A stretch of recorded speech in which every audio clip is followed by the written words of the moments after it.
கவிஞரும் எழுத்தாளருமான இளபிரபாகரன் அமுதன் எழுதிய நீட் ஏன் கூடாது என்ற புத்தகத்தின் வெளியீட்டு விழா ஓசூரில் நடைபெற்றது. இதில் பாமக முன்னாள் நாடாளுமன்ற உறுப்பினர் மருத்துவர் செந்தில் கலந்து கொண்டு புத்தகத்தை வெளியிட்டார். கல்வித்துறையில் நுழைவுத் தேர்வு என்பது மாநிலங்களின் உரிமைகளை பறிப்பதாக உள்ளது என அவர் கூறினார். இன்றைக்கு ஒரே இந்தியா, ஒரே நாடு, ஒரே கல்விக் கொள்கை என்னெல்லாம் சொல்லிருக்கேன். இது மாநில உரிமைகளை பறிக்கிற ஒரு செயல். இந்த மத்திய அரசின் தலையீடு மிக அதிகமாக இருக்கிற ஒரு துறை கல்வித்துறை.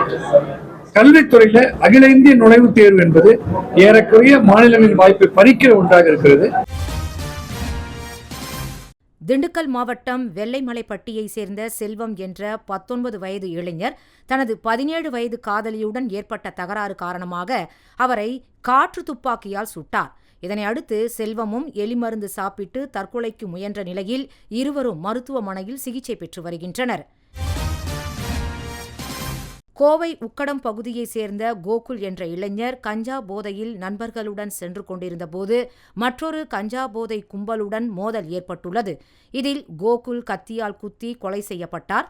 முன்பகை காரணமாக கொலை அரங்கேறியது விசாரணையில் தெரியவந்த நிலையில் 5 பேரை காவல்துறையினர் கைது செய்துள்ளனர். கொடைக்கானல் கீழ்குண்டாறு நீர்த்தேக்க பகுதியில் புலி ஒன்று உலா வருவது அங்குள்ள கண்காணிப்பு கருவியில் பதிவாகியுள்ளது. இதனால் தணிக்கை பணிக்கு செல்லும் காவலர்களும் நீர்த்தேக்கத்திற்கு செல்லும் நகராட்சி பணியாளர்களும் எச்சரிக்கையுடன் இருக்குமாறு வனத்துறையினர் அறிவுறுத்தியுள்ளனர்.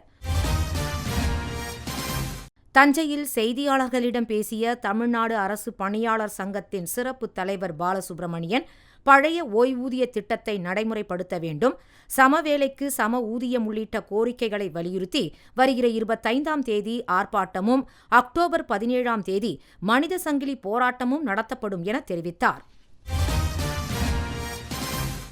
ஈரோடு காளைமாடு சிலை அருகே செயல்பட்டு வரும் உணவகத்தில் வாங்கிச் சென்ற சப்பாத்தி கெட்டுப்போயிருந்ததால் பொதுமக்கள் உணவகத்தை முற்றுகையிட்டு வாக்குவாதத்தில் ஈடுபட்டனர். குழம்பில் பள்ளி கிடந்த புகாரில் இதே உணவகம் அண்மையில் மூடப்பட்ட நிலையில் தற்போது மீண்டும் இதுபோன்ற நிகழ்வு நடந்துள்ளது அப்பகுதியினரிடையே அதிர்ச்சியை ஏற்படுத்தியுள்ளது. திண்டுக்கல் மாவட்டம் அம்மையநாயக்கனூர் ஊராட்சி ஒன்றிய தொடக்கப் பள்ளியில் சேதமடைந்திருந்த கட்டடம் இடிக்கப்பட்டு 10 மாதங்கள் ஆகியும் புதிய கட்டடம் கட்டப்படாமல் உள்ளது. இதனால் மரத்தடியில் வைத்து வகுப்புகள் நடைபெற்று வரும் நிலையில் உடனே கட்டடம் கட்டித்தரக் கோரி மாணவ மாணவிகள் பாடல் பாடி முதலமைச்சருக்கு கோரிக்கை விடுத்தனர்.